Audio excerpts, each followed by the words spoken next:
We're here for Game 3 of European Masters. We've already had 2. We got a lot more games ahead of us as well, but we got to get into this one. Team Singularity taking on what has been the favorite of the tournament, Schalke 04 Evolution. But it is both teams in this group have not been able to find victory. It's only been one day, but both of them would like to be able to shine in day 2 and prove to everyone why we have to continue to look at them. Yeah, Schalke, having that 0-1 start is definitely not how they want to start the tournament. As you mentioned, people have them pegged down as one of the favourites to win the entire thing. So obviously fumbling in the group stage isn't something that you want to do. And the thing is, for Schalke, they have a very experienced lineup. A lot of the names you'll probably recognise from LEC days in the past. Gilius is playing for them. I mean, he was in the LEC just this split as well. And Neon, who was... Too. Yeah, exactly. Yeah, he went to Worlds in 2014 with SK or something like that. I'm pretty sure. Like he's been around. And you got Neon. We saw Neon with Misfits, and also Neon won E-Master with Misfits last year. So NukesAlot as well, another name you might recognize. So they're big names with big expectations, and against Singularity, the number 1 seed from the Nordics, definitely looking to play spoiler in this matchup. We'll see if they're going to be able to do just that. But oh man, look at this. Trundle banned away immediately. I even went to the cave because I was starting to feel my inner troll, feeling like this is where I belong, but I guess I should have just stayed home because I'm not going to see it in this third game. Yeah, so it's the first time that Trundle was being banned on blue side, though. This is normally what I would kind of expect it to be first picked quite often, but it's been taken away from Schalke Evolution, so they don't want to play it at all. No. And right here, the LeBlanc ban as well, for me, I'm looking at this thinking, wow, I am so amazingly shocked. Wow. Except I'm not, because that is like Sertuss' best champion by far. He gets it banned all the time against him as well. Kroghsen as well in this 1v1 mid matchup. Kroghsen is much more of the I'm gonna chill out and just kind of nullify mid lane a little bit. You're looking more towards like the Azir kind of champions, like maybe the Oriannas, that kind of thing. And that's not really something you want to play LeBlanc into, because you kind of got to keep her on a leash a little bit, else she'll just run rampant and take over a game. But with how these bans have kind of changed, it's going to be Senna that comes in first, giving that over for free to Neon, where he can easily go for the fasting Senna, put NukesAlot onto something that's going to be, the Tahm Kench is always something that people talk about. But Maokai has been one of those ones that's been working its way up. Yeah, sometimes you just expect something to just not be there, so like just to go away in the bans. That when it gets picked, you're like, oh, this champion is still a thing. I think we saw it like once yesterday as well, but it's had massive ban priority. It's such a strong champion right now, and yeah, there's a lot of things you can do with it as well. You can pair it with a lot of different stuff, and it is just really strong. And in response, Singularity pinching the jungle pool a little bit, because we do have Trundle banned, we have Gragas banned, and also now the Sejuani being picked. For Gilius here, what he's done for the entirety of this split in the Prime League, he's played 16 games and 15 of them were on either Gragas or Sejuani. Yep. And the only one other game he played was Lee Sin, and we saw that yesterday. It was not pretty. So we'll, at least this is something, it seems like that is a weakness you can try and exploit in the draft against Schalke, and so far Singularity are doing that.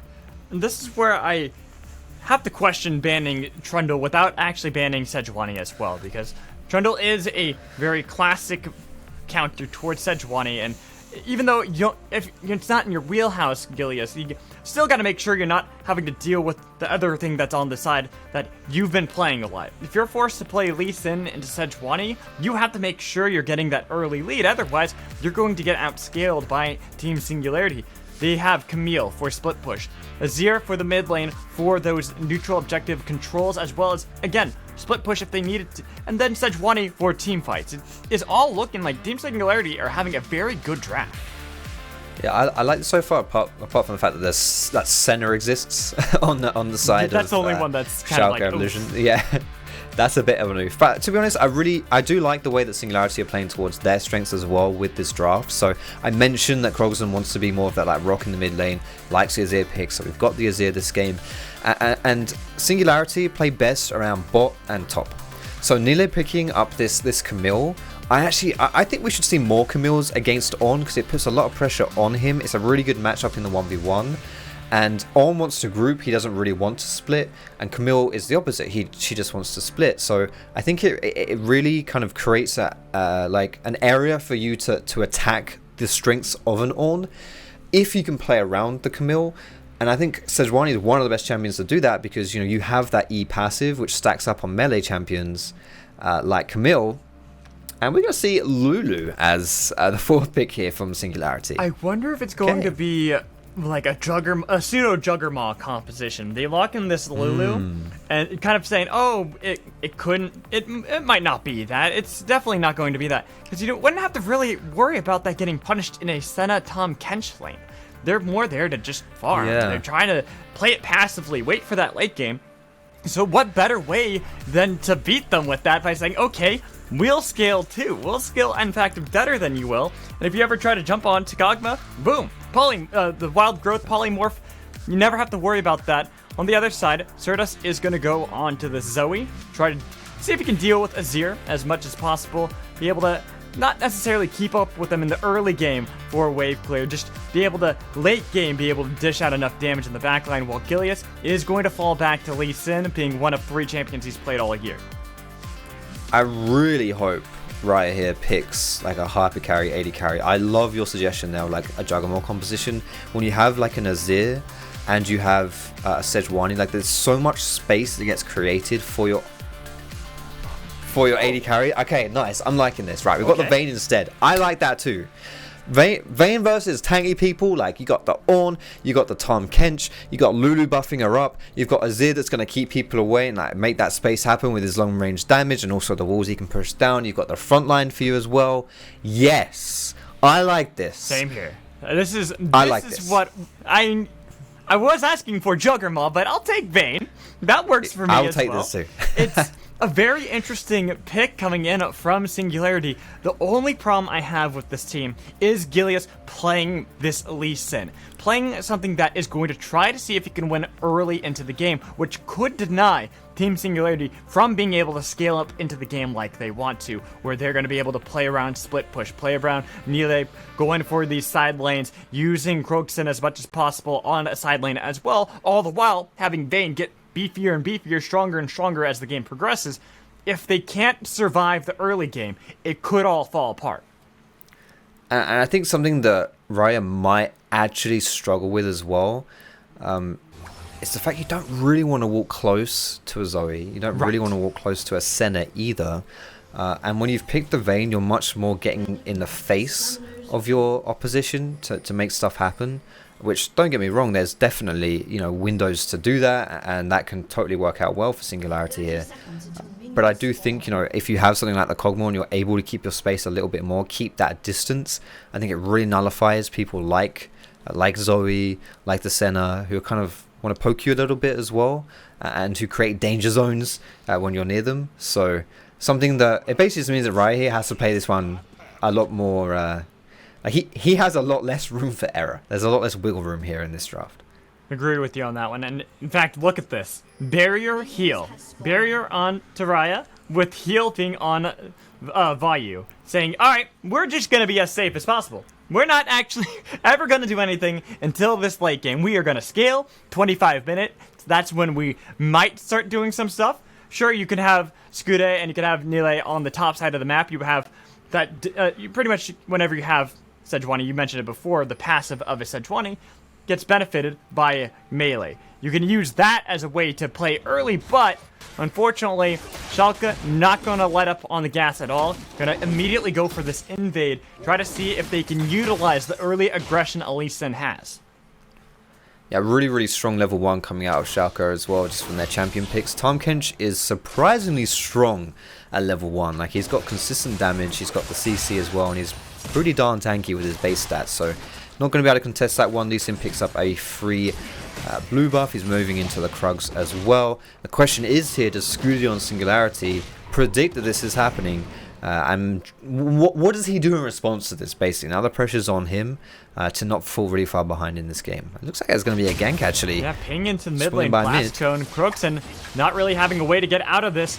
Holding on to the flash as long as possible. Finally going to be able to flash away and survive, but the flash blown, going to be easy for Gilius to be able to repeat. What? Oh my... What? Okay, I thought he was think dead. you could just flash auto attack that, honestly. But you know what? Okay, I'm nervous. I'm feeling nervous already for Kroghsen. He's already feeling the pain right there. That's the power of a level 2 gank from the jungle. Is the timing of it often catches people out of by surprise and out of position, and then you can really punish them, as what you saw in that mid lane. And so now you're going to have Sertuss being able to, I want to say assert, but that's almost too much of a, sounds like Sertuss himself. Sertuss asserting a lot of pressure in that mid lane, which then opens up the map a little bit more here for Gilius to keep making plays. Was that GLP at 3 minutes? I really dislike this champion, by the way. Like, I'm sorry to sidetrack. I know I've already moaned about Yuumi already, but what the hell is that about? Legit. GLP at 3 minutes? Really? Okay, you missed your opportunity to say you've meowed about Yuumi already. Oh, no. But I have standards. Honestly, luckily for you, I don't. They do exist. Luckily for you, I'll make up for that. But going back to your point about Zoe, it's definitely something that was unfortunate for Kroghsen in this mid lane, but it is Azir. He's going to be able to stay relatively fine into Zoe since he was able to survive that early aggression that came in from Gilius, even with the GLP to help out Sertuss. Throw down some of the sand soldiers, going to be able to clear out the minion wave, never falling too far behind, unfortunately. He might have to early TP back into lane, because Sertuss is exerting that control.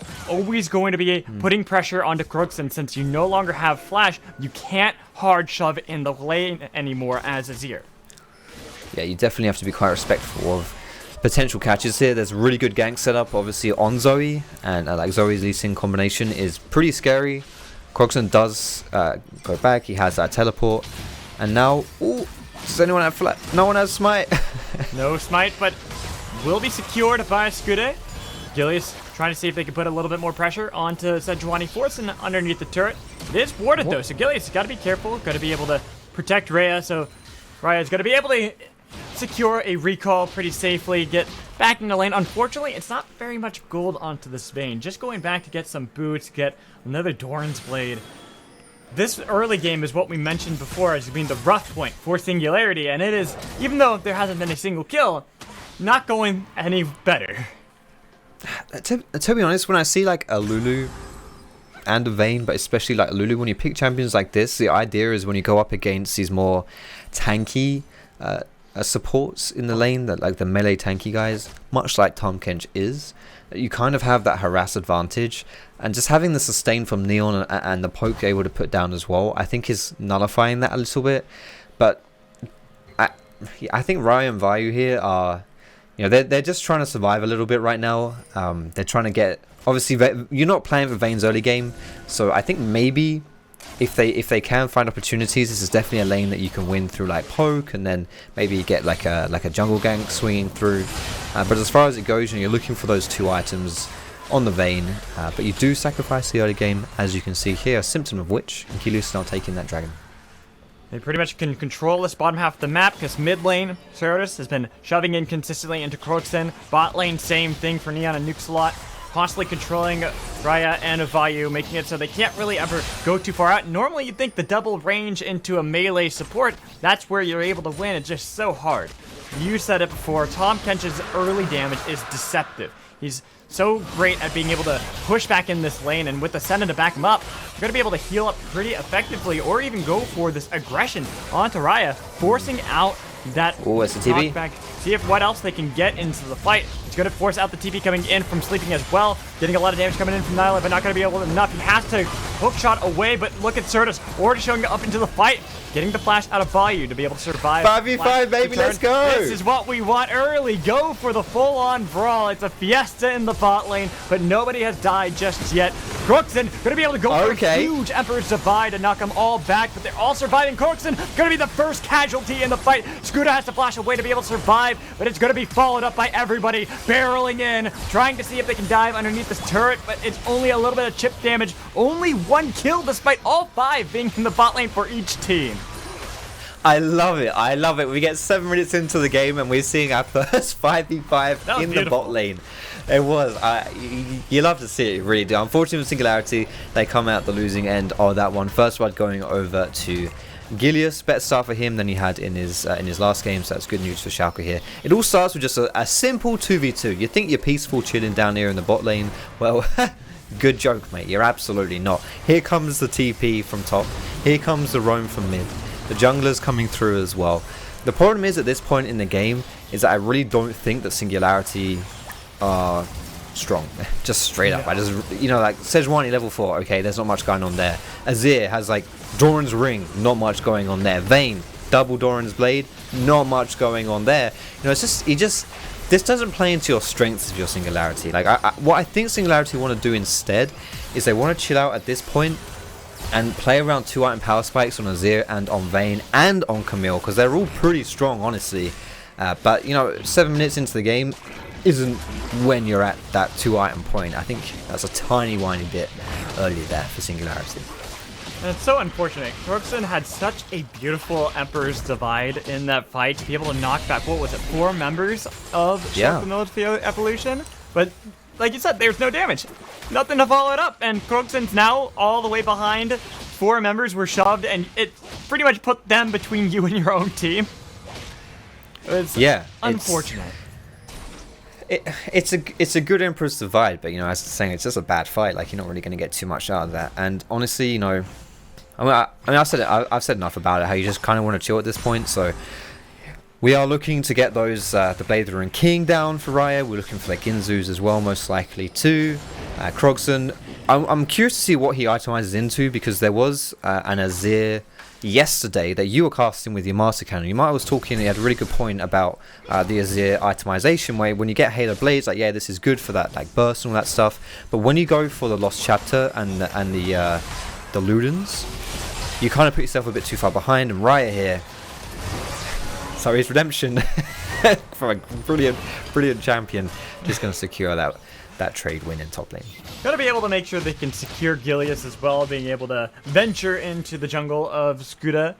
Pretty much just saying what we've all been thinking is that FLICKR, while only having 1 kill, control this map completely from Singularity. Where you said Singularity want to slow down the game, they want to kind of unwind and chill a little bit, get the lo-fi playlist going on. That's not what Schalke Military Evolution want. They're all about the fast tempo. They want to get the beats going. They need something banging so they can end this game quickly. That is what their win condition is. Just a small minor thing here as well to point out what Gilius did there with his use of Shelly.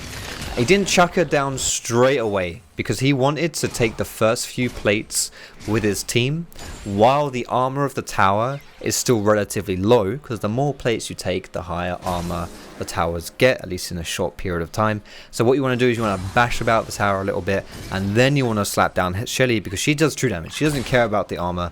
And in this situation, it enables them to just fully take that tower, because they've got that big minion wave. They've pushed out the enemy bot lane. If you're just going for plates, it's cool, slap her down, no problemo. But when you're actually looking to take that first tower, as Schalke just did, it's a small thing that makes a big difference. Honestly, that shows you how practiced this team is, how they understand what they need to do. Gilius especially. He's been around for so long. He knows the ins and outs of this game so well. There's a reason why he constantly has been doing amazingly in tournaments such as this, where he can come into European Masters and be able to prove that he is the master of the jungle, master of these minute details, these micro aspects that can help his team get the fullest benefit of gold and damage that they want to, plus giving that extra bit of gold to someone like Neon. Yeah, Neon has really impressed me in this E-Masters so far. Even though Schalke lost their first game, for me Neon was like a shining point for them. And even when he was in like the LEC on Misfits and being E-Masters on Misfits last year as well, like Neon was always a guy that you could look at and be like, okay, he's going to be a threat, he's going to be a problem, he's going to be something we have to deal with, and someone to keep your eye on. And the fact that you're giving a little bit of gold over to that with the, I know he's playing the fasting Senna, but still, the fact that he's getting a bit of love there from the jungler. You can even see Gilius now still playing around the bot side of this map. I think it's a really smart way to play the game. Making sure Nille, who is for Singularity, a point that they use to win a lot of games, that this Camille's not going to be able to go for the split push for a while. You're not going to be able to scale up like you've been wanting to. Get the 1-3-1 set up. since you're delaying that, this is perfect. This is Gilius understanding where the strength of his opponents lies. Yeah, you've picked the Camille to run it into Ornn, and her playing weak side against the 3-man stack of Neon, NukesAlot, and Gilius is not gonna work out very well for Camille. Like she can't really play weak side. She needs attention. She demands resources. But the problem right now is like you got Sunfire Cape, you got Ninja Tabby versus Phage and Sheen. So Nille here, playing this champion, is trying to match up against Camille. That's the whole point of this. It's meant to be a pressure point for Singularity. But right now, that is 1000%, I guarantee you. If the spiky leg lady jumps in on Ornn, she's not going to win. And so you're going to have to wait even longer before she's useful. And there's a... Oh! Good cancel there. Nicely done by Skrude to be able to deny that. You look bot lane. Raya and Vayu were very far pushed out. There's no turret for them to be able to go back to. There's a reason why Nille had to swap earlier to make sure that they didn't have to worry about this Camille getting ganked over and over again by Gilius. But unfortunately now it's just in the bot lane too. You're not going to be able to have anything in Kroghsen, taking way too much damage, trying to just push the minion wave back to Schalke and so they don't lose too much. Yeah, on the plus side for Singularity trying to sort this game out, you have fairly decent wave clear in the Azir.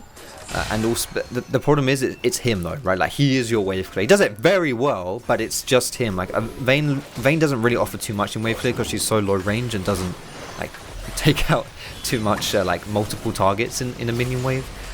So if Kroghsen is around to defend, that's cool. But if he's not, like in this situation here where he was poked out, then suddenly you're in quite a bit of trouble.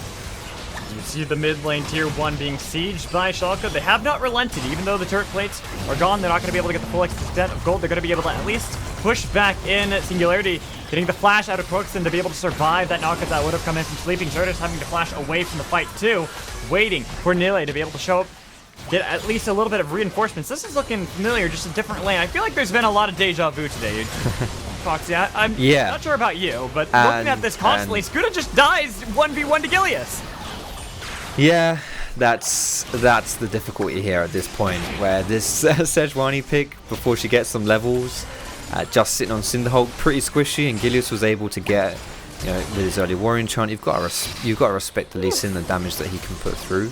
I'm fairly certain that's a 2-level lead as well for Lee Sin. Like the problem is right now is like so the roles that these champions have to play on Singularity, they can't play them because they're just not in a good state to do so, and it's just gonna be some ugly things. Like you're sitting on a ward, you've queued in. What are you gonna do here? What are you gonna do? You got flash? Not much. You got flash? Maybe? The thing is, yeah, even if he flashes that, what does Gilius do? He'll follow it with his own flash, or he'll just queue you. Like, do you know what I mean? I think you're just in that situation. You're just in a bit of a pickle. I'm trying here, Fox. I'm trying to help them. I'm trying to say, like, maybe, but I know what you're saying. It was so... Hey, I'm trying to help him as well. I'm saying, like, he didn't need to, so well done, Skrude, mate. You held on to your flash. That's a good play. Hey, there we go. Silver lining. Silver lining. Sometimes that's what it's about, but looking at the gold and where it is, Gilius has loved to play Lee Sin. This is something that, even though he's been playing a lot of Kroghsen lately, Lee Sin is one of those picks that goes way back. It's a historic pick for him, and he's showing why. He's showing why he's always favored going to this champion, even if he hasn't had the best of performances in every single game. Sometimes he's able to pop off, and right now he is doing a masterclass against Singularity.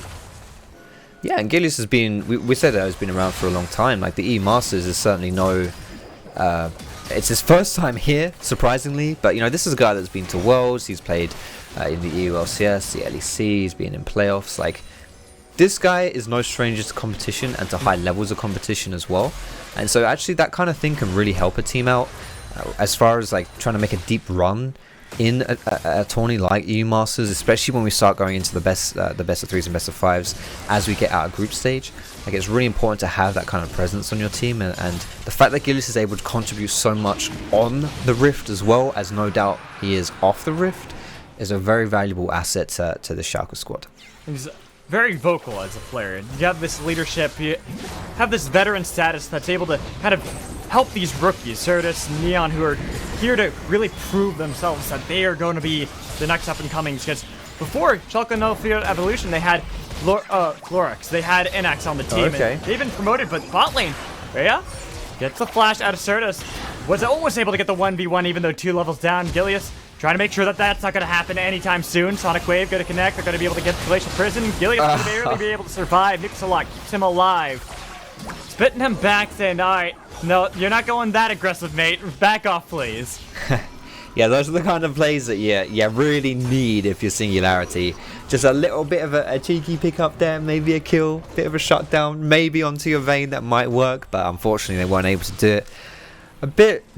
Honestly, I mean, I've already moaned about Zoe as well this game, but the fact that Reje used his flash to try and kill Zoe, which is cool, means that he dropped his flash for Zoe to pick up and run away with. Zoe flashed out of that plane, didn't even use her own flash. Like, unfortunately for Reje there, Zoe is just that kind of champion as she's walking around in the mid lane with a redemption. Just Zoe things, you know. It's what's the copy pasta that everyone posts? It's like, I love Zoe. She's my favorite champion. I love when you spam laugh and almost steal red buffs from people. That's how the copy pasta goes, right? It's something like that. I'm pretty sure. I mean, I'm just going to give you the benefit of the doubt and say that is exactly how the copy pasta goes down. Yes, got it. Gilius here. He's smelling blood. Nille is really far pushed out, but is he going to look at Nille here or is he going to look at Skrude? I was gonna say, he has a 2-level lead over his opponent, and it's the same level as the top laner. I don't know if you wanted to go for this play. Good hookshot, gonna be able to drag him away, but here comes Abyssal Void to make sure that Gilius isn't going to bite off more than he can chew. Again, saying, all right, mate, back off. We gotta wait for the teammates, gotta wait for the minion wave to crash. That way we can get the damage on Vayu like that. Woo! Poor Lulu. Yeah, it's a problem. It's a big problem right now, this Zoe pick. Sertuss is very good at these style of champions. We were hyping up his LeBlanc. This gets banned against him so much. And Zoe is a similar style champion to LeBlanc, I would say. But the problem is that for Singularity, who tanks Zoe Qs? Like, if you've got a dedicated Zoe Q tanker, who's that going to be? Obviously, it's Sejuani, but... Oh, no, Kroghsen. You put the wall up. It doesn't work that way. You can't... You can't play versus Zoe unless you've got someone that makes Zoe Qs not a problem. And they don't, because Skrude is not strong. He's weak. He's squishy. Like, it's just not happening. And oh my goodness, there are a few things more painful in League of Legends than playing versus poke that you can't deal with effectively. See, I mean, I'm a fan of like old Nille back in the day. But you know when you used to throw the spear and then you like flash backwards because you get the extra damage. Yeah. See, so I'm that kind of player. That's what I'm used to. So Zoe fits a certain wheelhouse that I understand. I personally like the Nille a little bit better because I always like I still have those mechanics when I play Nille, where I throw a spear and I immediately turn into Cougar and dash backwards. It's one of those things built in. You can't unlearn that. Yeah. I know exactly what you're saying. Oh, Vayu here. He's very squishy. Oh, barely survives that one. I thought that Gilius was going to be able to get that there. Is that... redemption! Sertuss finds it. They were all hunting the snipers out. They put the guns down. They got the barrels loaded. Sertuss looking for another snipe onto Kroghsen, but not going to be able to get that one. They already got one. And with that, they'll be able to consistently push in and pretty much prove to you right now, Foxy, why you hate Zoe. Oh, dear. It's just... I mean, she's just in a bit of a pickle there, really, isn't she? Like, she's trying to dodge out the Neon ulti, the Callista snipe, and just when you least expect it, from downtown, the Zoe redemption, picking him up as well. Just, wait, there's more! That kind of mentality. It's painful, man. It's painful. You hate to see it. Right now, Singularity trying their best to be able to scale up into this game. They're hoping that if they hold on for a couple more minutes that they're going to be able to work. We said 25 minutes is when they can start doing things, but unfortunately, when you're down 7,000 gold, you got to make it so that you have a little bit longer to wait. You have to hold out probably to that 35, 40-minute mark if you really want to feel like you're going to be able to do much, because with an Infernal Soul on the line, if you do not fight now, it doesn't matter how long you wait to scale, you're not going to be able to survive. Yeah, there's two things that need to happen here for Singularity to have a chance in this game. The first one is that Vayne needs to become a significant threat, and the second one is his team needs to be able to enable the Vayne to pump out that deep. So basically, we need to get tanky and we need to get damage, and those two things aren't going to be happening anytime soon. But this is the Infernal Soul. Like, we haven't touched on Dragon at all right now. This is why Singularity are posturing around here. Looks like we're going to get a fight. Nille is nowhere close either. The Horn not going to actually be connected. Sleeping, unfortunately, slept during the Horn and said, all right, snooze on the alarm. But they might be the fight coming in. Nille going to be able to get into the back line, but not getting enough damage. He has to flash out just to be able to survive. And here comes Gilius to make sure that once he lands in the ultimatum, it's an easy snipe in from Neon. Looking to see if he can continue to dash around the fight. Got to be able to get the kill onto Sertuss. The flashes come in left and right. A kill comes in for Raya. That could be a saving grace, but they're so low on Singularity. This is the fight they needed, though. Holding on, getting shutdowns here and there, and a little bit more gold into their pocket, denying this Infernal Soul towards Schalke could be how they can continue to scale into this game. Well, there's no smite now from Gilius, right? Like, he just smited the crab there. Scrude, look how low he is. Oh, no, no, there's no smite at all. You needed a Veil earlier, but they're going to be able to get it at least. They deny the soul, but they lose everyone in the process. They're all dead. Only Nille is going to be surviving. That's only because he just respawned. I mean, they got it, but at what cost? It's an ace, and now they're going to lose the Baron most likely as well. Once you've got that, even at one item, honestly, this Vayne here with the Bather and King was able to put out a fair amount of damage. I kind of underestimated what she was able to do in those fights. But the space created for her, the other component that I was talking about, wasn't really there. You know, you don't have the tanking on Skrude, you don't have the threat from Nille as well, jumping into the back line. Kroghsen's not really able to do too much to zone people because he's constantly having to reposition himself to keep himself safe. So a bit of an ugly one overall right there. The plus side is they do take Dragon, but, you know, we're now on another 5-minute timer, you know, so we're going to get back into this fight here. This is where we don't get the Ornn connection straight away, but just keep your eye on Raya here because he's really the star of the show. He's the one who wants to do stuff, and he has a lot of damage here too. He does get a lot of that damage, and this is the thing with Vayne, is she can do this in a fight as long as she's left alone. Oh, the flash Q. Okay, respect. Fair enough. She can do it as long as she's left alone, but then she suddenly starts not being left alone, you know. She does get a little bit of protection here, so she's able to survive, and it's not too bad, but you can just tell how hard it is really for Singularity to play these fights right now.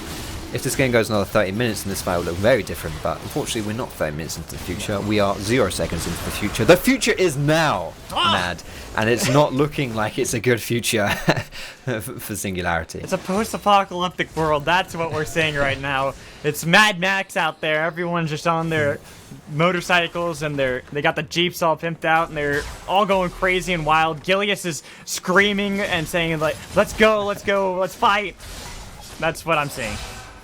He's always, so I reckon as well, in all of these post-apocalyptic showdowns, there's always like the bald NPCs that scream, and Gilius on Lee Sin, he is bald, so obviously he's going to be the mad one. It's just how it is. It makes a lot of sense. I mean, we've seen him go very deep, but he hasn't died. He's the NPC that somehow has been able to survive, but Schalke going to barrel down into Team Singularity's base. Good siege coming in, and I doubt there's really much Singularity can do. I almost feel like they have to forfeit the spot lane. Yeah, I think, so the worst case scenario right here is that Singularity actually get wiped, trying too hard to defend, because if that happens, especially since Schalke now have the Baron buff, you're probably going to lose the entire game at this point. 25 minutes is more than enough. Whoa! My good lord. It's just, that's it. There's nothing you can do, Vayu. And with Vayu dead, it's an immediate call to go for the fight underneath this turret. 3v5, the kick back in onto Raya, making sure this Vayne's not going to be able to dish out as much damage as possible. Already getting a 6th kill in from Gilius. They continue to march into the base. This is what we said we didn't want to see from Singularity. Unfortunately, the fight was not nigh. You're not having a good time, though. Raya going to be able to get a lot of damage back onto Gilius. He is safe. Has his team inside the base of Singularity, and Raya nowhere to be seen. Turret's going to fall.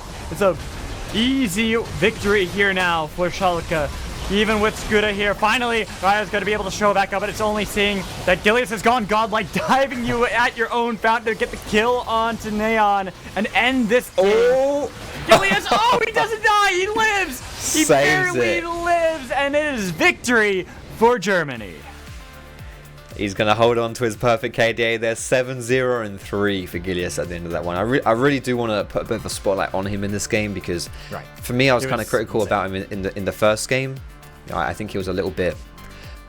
he was part of what Movistar was able to exploit. He didn't look so strong, but this time around he really was like the motor of the car that just zoomed all over Singularity. And that's the thing, when you go into a composition that wants to scale Singularity, you have to be careful of someone who's trying to play aggressive early. That is exactly what Gilius wanted to do. Yeah, and he did it really well. It was just from that point on, you know, Singularity were never able to have the game go long enough to get to a point where they were able to play the League of Legends that they wanted to play, and Schalke picking up their first win of the tourney. Gonna be able to hopefully start riding it high and say this is why we're the favorites of the tournament. But for now, we're gonna toss it to a break, and when we come back, we'll break down this game further and feel exactly how Schalke was able to take victory.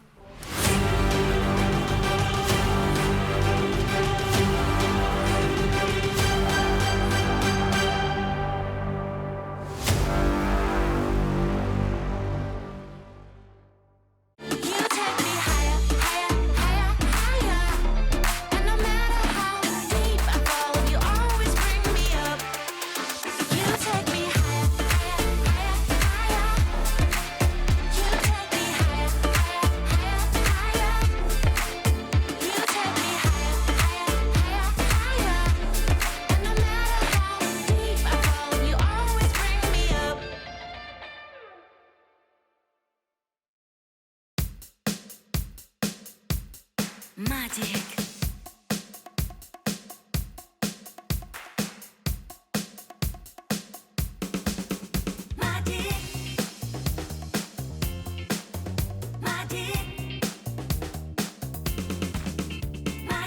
Vous comprenez maintenant pourquoi j'ai créé la Magic? En un clip, vous devenez Magic. La monture avec ces 2 clips pour 149 €. C'est Magic. Dispositif médical.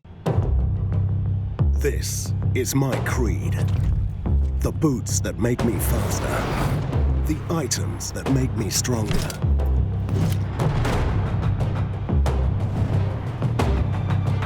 The potions that I drink.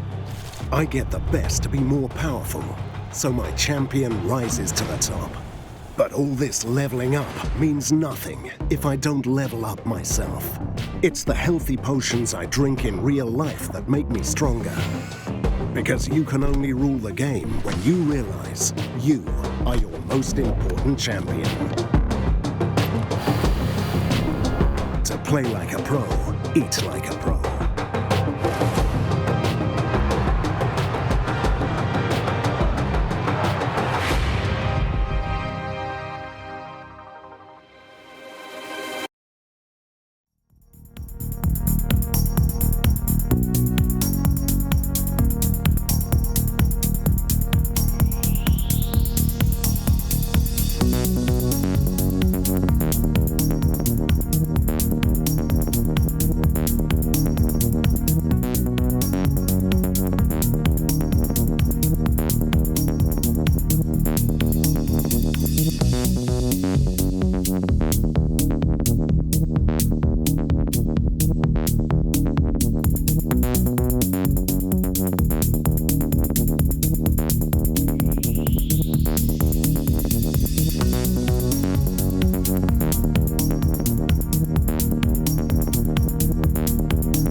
Welcome back here. We're here for European Masters, and now myself and Foxdrop have kind of changed ourselves. We're no longer casters, we're now analyst-esque. I mean, we've been doing this all day, so you kind of already are used to the flow. But we got to break down what we just saw from that last game. It was Schalke 04 Evolution looking like how we were expecting. They were dominant throughout that entire game, even though unfortunately Sleeping not going to be able to get the ult. They still were able to have a pretty dominant performance against Team Singularity.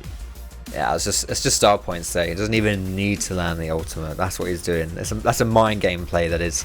Yeah, Schalke came right out of the gate looking very strong in this game. Gilius especially impressed me in this one. His Lee Sin was very, very nice.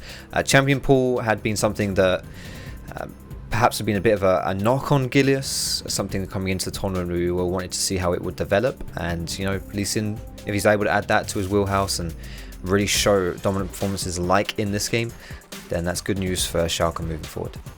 I still want to see him develop his champion pool a little bit more because they had to first ban that Trundle we saw. And it allowed Sejuani to be immediately grabbed. And normally it's something that you say is a point of contention, but it was Gilius putting on a show, saying, I like Lee Sin, I'm really good at that, they get their victory. But we get to look at the schedule of what is to come in the future. And Fox, I gotta ask you, what games are you most excited for the final three that we have for tonight? The one that stands out the most is the next game coming up, the Movistar Riders versus Kick Neosurf. Movistar Riders beat Schalke Evolution, so that already in itself is really exciting. And Kick Neosurf looks so strong in their first game of groups as well. However, they were playing versus Team Singularity, so for me, I'm really looking at this matchup to see, okay, just how strong are Kick Neosurf? You know, are they actually a really dominant team? Are they going to be making waves in the EU Masters? Or, you know, did they just get a bit of an easy game in the first go around? Completely agree with you. If Kick Neosurf can perform, if they can take this game off of Movistar Riders, we have a group. We have Group C looking like it is going to be down to the wire, down to the final games in our final day where we got, it's the double round robin. They all kind of play each other scattered around, but then next week it's going to all be in one day that they have to compete and play bam, bam, bam. So if they can take this game, show that it's going to be competition, I'm excited for the future, and we don't know who will make it out of the group then. Yeah, it's going to be really cool to see how Group C develops. For the immediate future, however, it's looking, should I say the word bleak? Because I think we're going to hand you off to Ender and Quickshot for the rest of these games. No, that's where you say weird champ. If you're handing it to Ender, you have to say weird champ.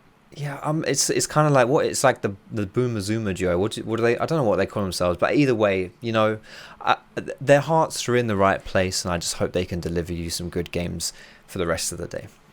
And I think that's a great place to end it for myself, Mad Magical, and Foxdrop. It was great casting, but we have more action that is going to come here for European Masters. We will give it over to Quickshot and Ender. They'll take over for the rest of the day, but for now, we'll catch you after this break.